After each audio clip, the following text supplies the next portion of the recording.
Hey folks, this is Vince with Dad's Gaming Addiction, and today we're going to quickly check out the demo for Xenonauts 2. It's important to stress that demos are absolutely not reflective of the finished product, so it goes without saying that everything that you're about to see here is most definitely subject to change. So I've played around with this as much as I possibly can. Unfortunately, I'm running into some game-breaking bugs. On my second ground combat mission, when it's the enemy's turn and it says something like hidden movement, it locks there and doesn't complete.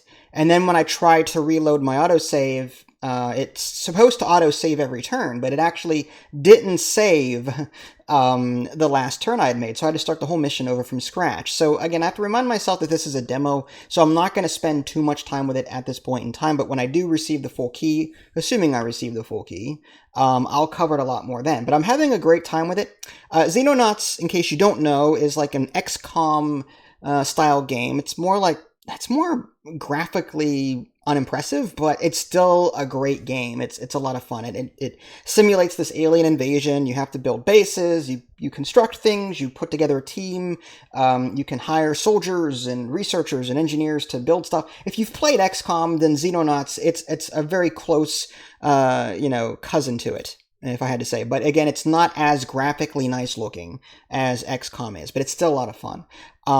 So let's go ahead and just jump right into this settings menu real quick. Just pause if you want to see any of this in greater detail.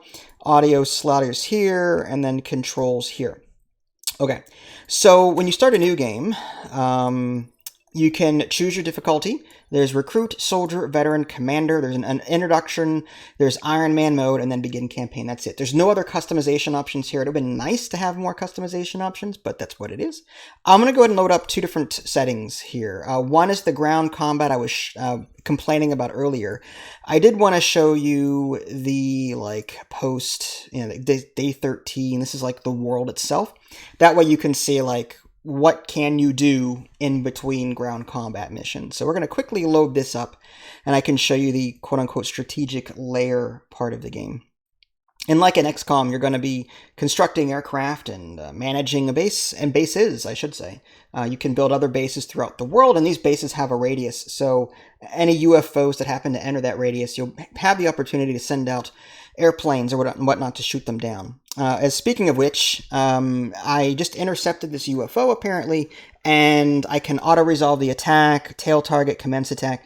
According to the game tooltips, the manual combat is still being worked on, so it recommends that I auto-resolve attack, which I have been doing.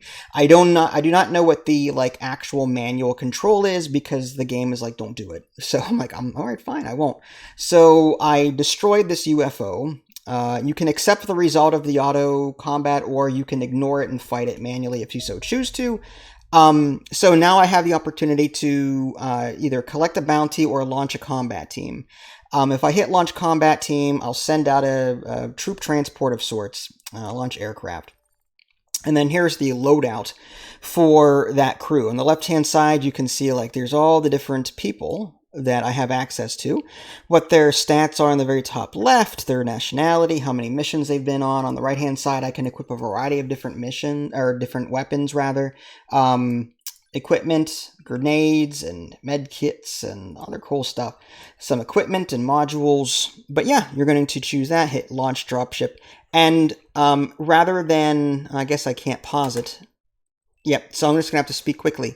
So on the very top middle, there's this geoscape screen, which we are. There's the main base, which allows you to construct various things: hangars, storerooms, generators, radar arrays, living quarters, laboratories, workshops, training centers, medical centers, and missile batteries. And there are adjacency bonuses as well. So if you manage to get things together, sometimes there'll be there's a little plus sign in between this and this here, indicating that there is an adjacency bonus for putting these two things next to each other. That's kind of cool. On the left-hand side, you can see base information, power capacity, living capacity, research, engineering, training capacity, hangar, storage capacity, and how many scientists, soldiers, and engineers you have. So build up your base here. Research, here you can, there's no tech tree, but it's just pick something to research, and it takes that many days to do. I would have been cool to see a tech tree so I knew it was coming up, but You just get whatever comes up next. Engineer screen, this is where you go to craft things, whether it be soldier equipment or aircraft equipment, base upgrades, soldier weapons, and the like. So there's all that. Next are your soldiers. This is where you can go to assign existing soldiers to a particular craft. You can also change their loadout. There's like shield, rifleman, assault, grenadier, heavy, rifleman, shield, and sniper. So you can change their loadout from here. And again, you can see their stats. You can also dismiss or transfer soldiers from here as well. You can also hire new ones, but my capacity is completely full. Base stores. Right now, I've just got cleaner corpses in there right now. Cleaners being the bad guys. I already showed you this armory screen. Your aircraft are here. Autocannons. These are the different aircrafts that are in the game. And I can relocate the aircraft among different bases, decommission, and the like. But Xenopedia, so you can learn more about various things from here. Love that. Placeholder text. That's it for this. Yes, there is like a funding report, should you care. You'll get money from various countries, or continents, I should say. North America, Soviet Union, Western Europe, and so on. Construct a new base, so you can, if you want, construct a different base on a different part of the world. Launch aircraft, and you can set the mission manually that way. But yeah, for the most part, that's what you're getting here. I'm going to go ahead and load up this here. Now, you'll note that the little window to the right, that was turn 2 of the mission that I was talking about that kind of crashed on me. I'm going to load that up and see if it works this time. And if it doesn't, then I'm probably just going to shelf this because it's frustrating losing progress in a game. And this is yeah. So you get a mission briefing, fine. But you'll note that the tooltip, or the save file window, like a screenshot of what I was doing, does not match this at all. This is like turn 1. So it didn't even save turn 2, even though I loaded it. But just to quickly show you what this is like, you can use the mouse wheel to zoom up and down like levels. You can like left click with an active person, and that number there represents how many action points they spend.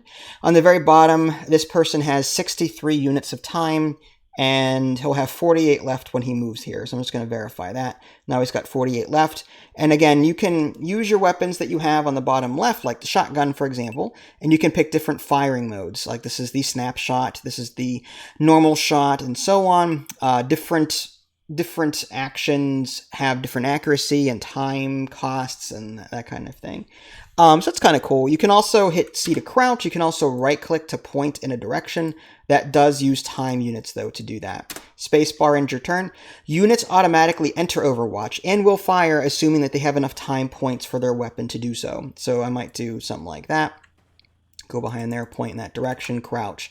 And yeah, and once I'm done moving all of my characters around, the enemy turn will commence.